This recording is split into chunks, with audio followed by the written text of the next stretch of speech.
Olá, seja bem-vindo ao Saúde e Vida, do projeto de Portas Abertas em parceria com a Diário TV.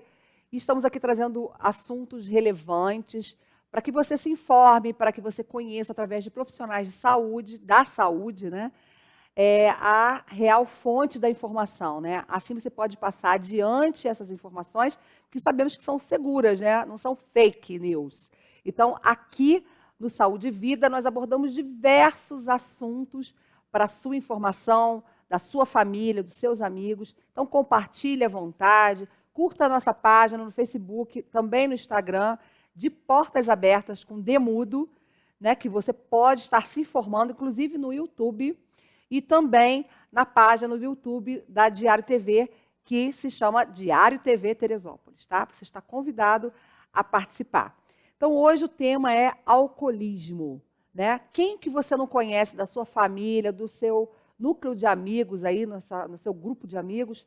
Quem nunca, né? Quem nunca? E só que de golinho em golinho a gente vai, né, se transformando em um pesadelo. Do social passa para o pesadelo, e aí o que a gente faz? Hoje estaremos aqui conversando um delicioso bate-papo informativo aqui no Saúde e Vida. Antes vamos assistir um pequeno vídeo, né, em que estamos falando do AA, os Alcoólicos Anônimos, que é uma rede de ajuda em que, se você precisar de alguma informação e saber como que funciona, como frequentar, nós estaremos passando também aqui, né, os endereços aqui de Teresópolis, mas como estaremos na internet, está para o Brasil inteiro, quem quiser acessar, nós temos as redes sociais que também vamos estar aqui divulgando. Mas vamos assistir esse pequeno vídeo e daqui a pouco a gente volta. Alcoólicos Anônimos surgiu em 1935 na cidade de Akron, Ohio, nos Estados Unidos. A partir do encontro entre dois alcoólicos, um parado de beber e outro ainda em desesperado uso de bebidas alcoólicas. Em maio daquele ano, Bill W., corretor da Bolsa de Valores de Nova York, após anos de sofrimento, hospitalizações, internações e recaídas, estava sóbrio há 5 meses. Durante esse período, tinha praticado princípios aprendidos num grupo religioso, levando bêbados das ruas para sua própria casa, a fim de tentar resgatá-los.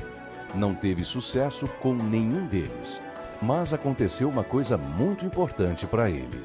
O trabalho com os bêbados manteve Bill sóbrio todo esse tempo. Já na cidade de Akron, a trabalho, frustrado pelo insucesso da viagem, Bill sentiu forte compulsão para beber, vendo o bar do hotel. Por outro lado, não queria mais perder a sobriedade. Depois de ligar para pastores e padres da cidade, pedindo para conversar com outro bêbado, a fim de não voltar a beber, conseguiu marcar um encontro com o Dr. Bob, médico local. O Dr. Bob concedeu-lhe 15 minutos, porque não estava disposto a se expor perante um estranho e acreditava que ninguém mais poderia ajudá-lo. Para sua surpresa, Bill explicou que a intenção era pedir ajuda e não ajudar. Conversaram por 6 horas, dando início a um vínculo e a uma prática que levaram à criação do modelo de recuperação de alcoólicos anônimos. Bill compartilhou com Bob tudo o que tinha lhe acontecido, que tinha aprendido sobre seu modo de beber e tudo o que vinha fazendo para manter-se sóbrio. Explicou por que considerava alcoolismo doença e logo convenceu o médico Dr. Bob. Depois dessa experiência, Bill e Bob procuraram um terceiro bêbado em Akron, em seguida o quarto e assim por diante. Em 1937, já havia cerca de 100 alcoólicos sóbrios em 2 grupos nas 2 cidades, os quais assumiram a empreitada de sistematizar seu método num livro que permitisse alcançar bebedores problema em quaisquer regiões e com quaisquer características. Assim, em 1939, foi lançado o livro Alcoólicos Anônimos. A partir daí, nossa obra se expandiu. Atualmente, a AA está presente em 186 países, contando com aproximadamente 120 mil grupos no mundo. O livro Alcoólicos Anônimos já vendeu mais de 35 milhões de exemplares, tendo sido traduzido para mais de 60 idiomas e dialetos. No Brasil, estamos presentes desde 1947, contando hoje com aproximadamente 5.000 grupos e 11.000 reuniões semanais em todas as regiões do país. Já estou há bem algumas 24 horas sóbrio, graças a essa sala de ar. Alcoólicos Anônimos é uma irmandade de homens e mulheres que compartilham entre si suas experiências, forças e esperanças, a fim de resolverem seu problema comum e ajudar outros a se recuperarem do alcoolismo. O único requisito para ser membro é o desejo de parar de beber.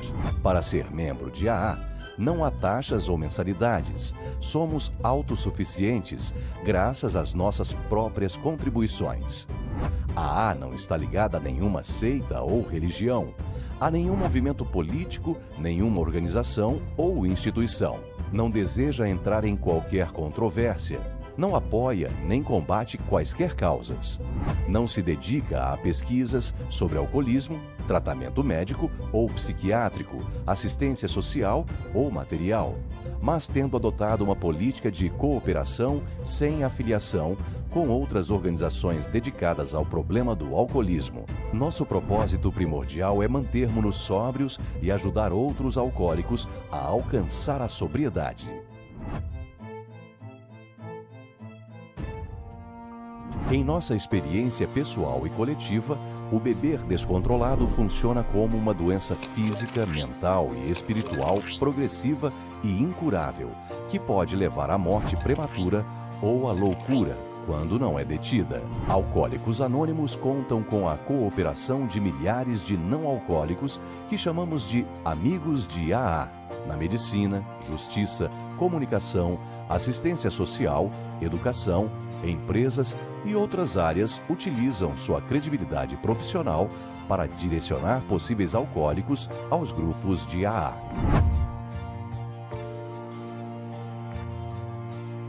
Realmente eu vi que a bebida, no meu caso, para mim, que tem um problema da doença do alcoolismo, é um problema fatal, vamos dizer assim, né? E que eu precisava realmente sair daquela forma de vida que eu estava. Alcoólicos Anônimos pode ser descrito como um modelo de recuperação do alcoolismo, por meio do qual os membros ajudam-se mutuamente, compartilhando suas experiências do alcoolismo ativo e da sua vida já em recuperação. Os chamados 12 passos são sugeridos para serem praticados e também oferecidos a potenciais novos membros como simples sugestões.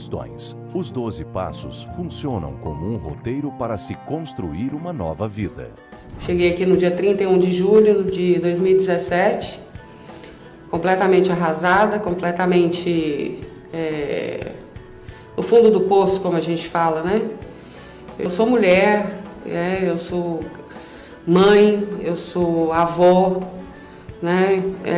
Porque eu parei de beber, porque senão eu não era nada disso. E antes eu não era nada disso, né? Para ser membro de AA, basta o desejo de parar de beber.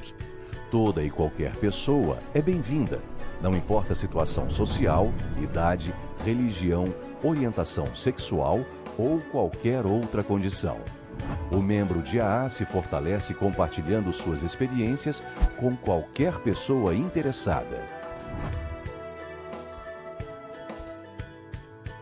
Não divulgamos nossos nomes completos nem rostos nos meios de comunicação.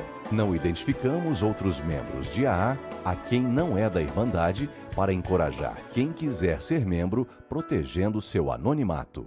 Se você tem problema com a bebida, fique conosco. Se apenas conhece quem tem o problema, leve adiante essas informações. Alcoólicos Anônimos agradece e fica sempre à sua disposição. Bem, então vem comigo no Saúde e Vida e agradecer aos nossos parceiros, né, que estão ajudando o Saúde e Vida a trilhar aí o rumo do sucesso. E hoje eu vou estar aqui conversando com 2 profissionais da saúde. Vamos estar abordando e também estaremos nesse programa colocando alguns depoimentos, isso é importante também. Pessoas que já tiveram do lado de lá, estão do lado de cá, digamos assim, né? e estão precisando cada dia, um passo de cada vez, e precisando de mais ajuda, mas eles são, sabe, foram tão corajosos e tão determinados que eles estão sob controle, né? E esse controle faz com que a gente não possa mostrar a imagem deles. A gente vai mostrar algumas imagens aleatórias e com o áudio dos Alcoólicos Anônimos, tá? Mas a gente vai ao longo do programa. Mas estamos aqui recebendo, dando as boas-vindas para os profissionais que estão aqui presentes, aceitaram o nosso convite. Gabriela Henrique é especialista em dependência química, ela é psicóloga, ela da Psicuide, aprendi a falar. E Dr. Rômulo Tassara, que é um médico super conhecido, tradicional da nossa cidade, ele é cirurgião geral e proctologista, e ele vai contar a história de como surgiu os Alcoólicos Anônimos em Teresópolis, né? E a gente vai saber tudo isso, vai ficar totalmente inteirado aqui no programa. Vamos começar com o Dr. Rômulo, com a licença da Gabriela. Dr. Rômulo, você me contou que havia uma grande procura de pedidos, né, para transferências de pessoas alcoólatras para um determinado local. Conta essa história para a gente. Boa tarde, senhores ouvintes. Boa tarde, Rosana. Boa tarde, Gabriela. Essa história começou lá pelos idos de 1900, final da década de 60.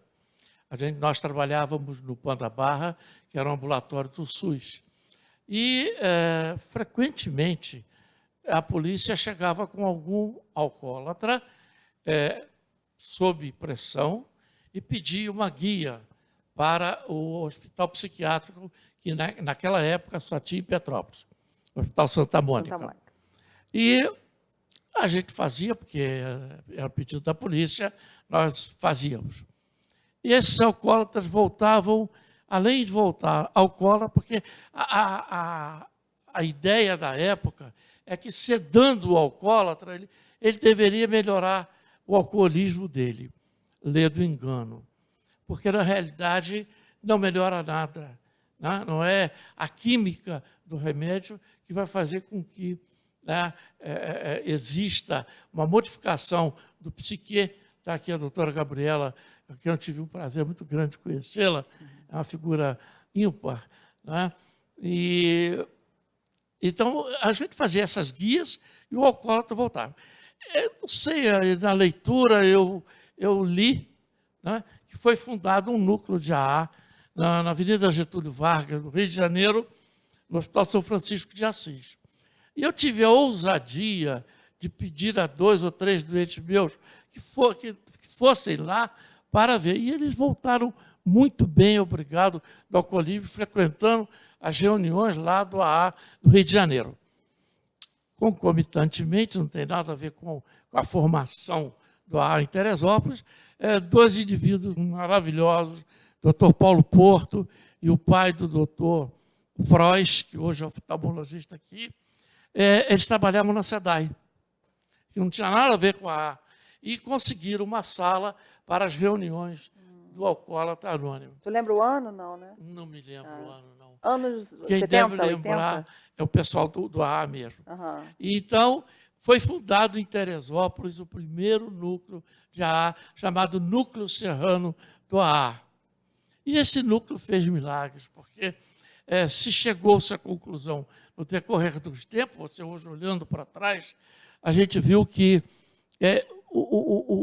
essas reuniões de grupo em que haja o psicólogo, a formação do psicólogo, que na época não tinha, era intuitivo, não é? E cada um se autoajudava e ajudava o próximo, fez com que os milagres fossem acontecendo. O que é um milagre? É exatamente essas pessoas largarem, deixarem o alcoolismo e se tornarem em recuperação. É como eles se chamam. No meu entender, são curados. Mas, na realidade, eles dizem que não há cura e que é o alcoolismo em recuperação. Essa é uma das leis que regem os grupos de AA. E aí, o grupo, durante muitos anos, só houve o núcleo serrano e depois foram se multiplicando. Hoje nós temos 5 núcleos do AA funcionando em Teresópolis. E eu me tornei, então, membro, amigo do AA, e acho que uma gentileza muito grande, por isso estou aqui, gentileza dos membros da AA. A gente vê a recuperação de um alcoólatra, é a coisa mais maravilhosa do mundo, porque, na realidade, a gente vê uma pessoa decaída, complicada, criando problemas mil, eles se tornarem novamente pessoas humanas dignas, com toda a sua potencial, com todo o seu caráter, com a sua dignidade, fazendo com que eles tenham, inclusive em si, a vaidade não é uma coisa boa, mas no meu entendimento, isso não é entendimento deles, não, a vaidade deles é muito útil, porque eles têm umas fichas que eles recebem, e eles batem assim, aquelas fichinhas para fazer barulho.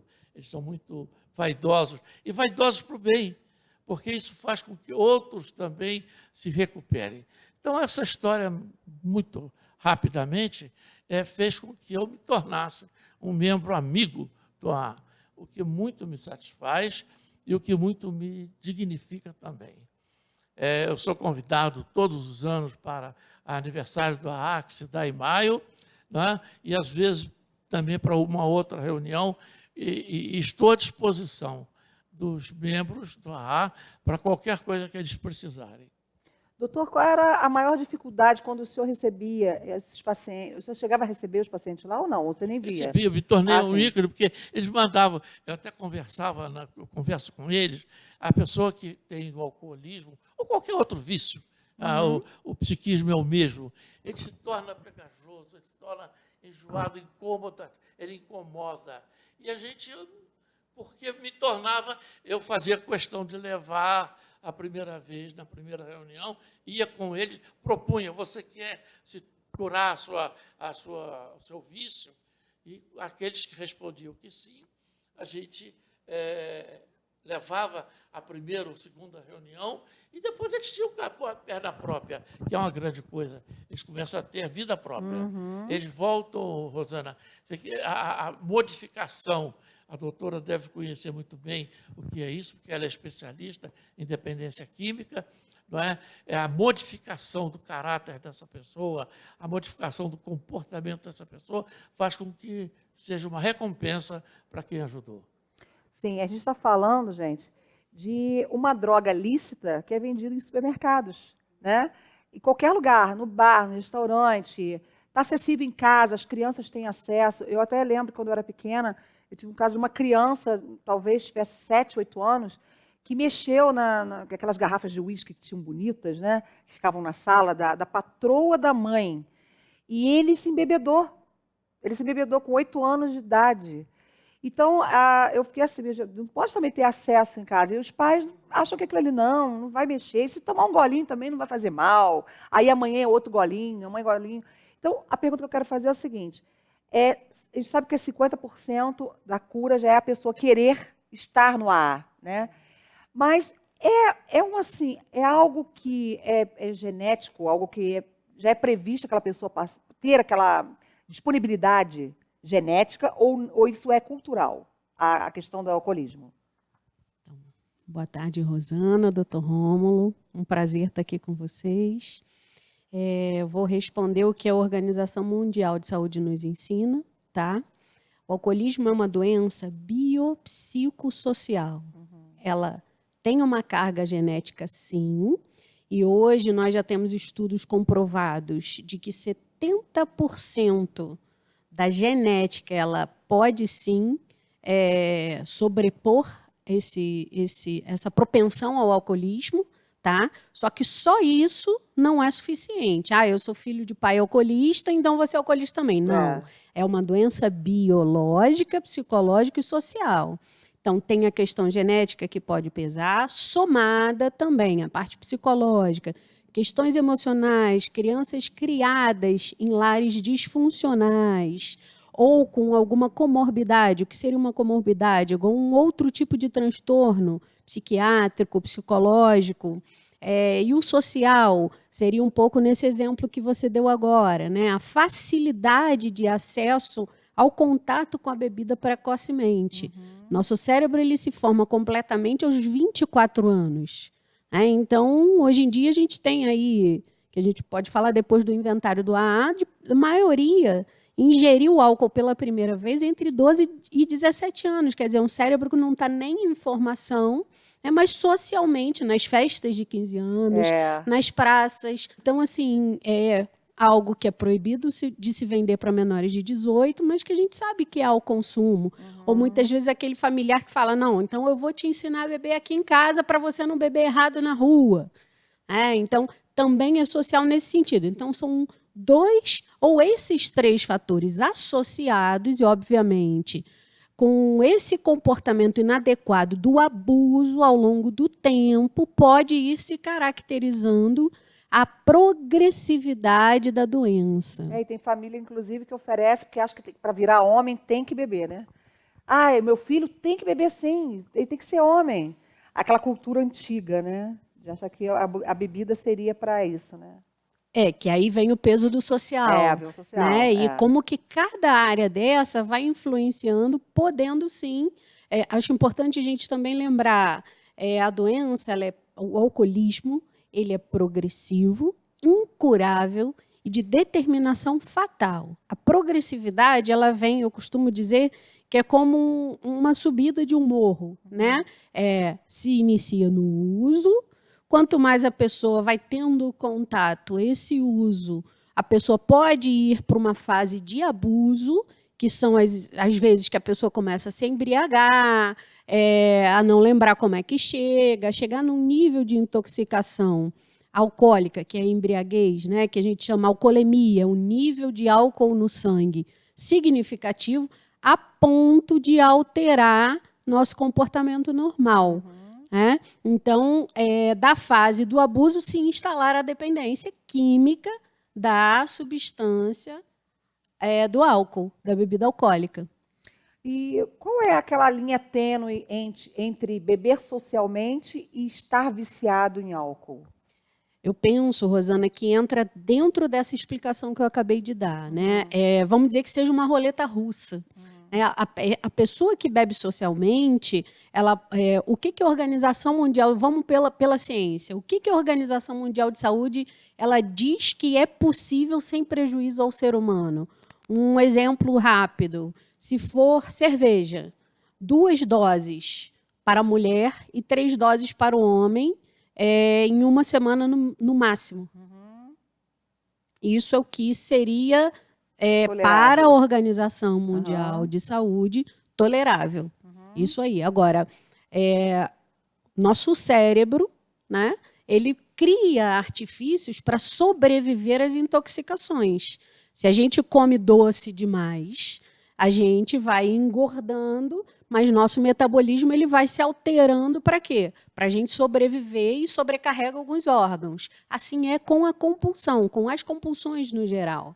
Então, com o álcool não é diferente. Quanto mais aquele jovem, aquele adolescente, aquele adulto beber, o cérebro ele vai tentando, que seria a neuroplasticidade, né, que a gente chama, ele vai tentando se adaptar àquele organismo intoxicado para sobreviver. Uma linguagem muito comum aí que a gente vê hoje em dia entre os jovens deu PT, que é perda total. Né? Porque a pessoa bebeu tanto, se intoxicou tanto, que apagou. E aí, o que é isso? E é levado para o hospital para tomar a glicose, né? Isso nada mais é do que o cérebro dizendo, eu não estou aguentando o maltrato que você está me dando, eu vou desligar. E por isso o apagão. Até por uma defesa dele. Exatamente. Né? E a compulsão ela vai sendo instalada desta maneira. Quanto mais se consome, mais o corpo tenta criar uma tolerância à substância. Só que quanto mais a pessoa vai consumindo, chega uma hora que o próprio cérebro ele não consegue dar conta de tamanha tolerância, e aí aquela quantidade grande que a pessoa bebia, ela já começa a beber menos e já ficar embriagada e já ter prejuízos significativos. Por isso que é uma doença incurável. Porque uma vez instalada a compulsão da dependência química no cérebro, a pessoa que para de beber, que entra no Alcoólicos Anônimos, por exemplo, ela estaciona a doença, ela consegue ter aquele controle a cada dia. Por isso a necessidade de permanecer em recuperação. Só que se depois de 10 anos ela volta a beber, já houve uma alteração neuroquímica cerebral. Por isso que a doença não tem cura. Se ela voltar a beber, ou ela vai aos poucos aumentando essa quantidade, eu não falei que era progressiva, ou ela de hoje para amanhã pode ter uma embriaguez e depois já não conseguir parar de novo. Fica uma memória, né? Memória do álcool, né? Sim, a instalação da compulsão altera a neuroquímica cerebral mesmo.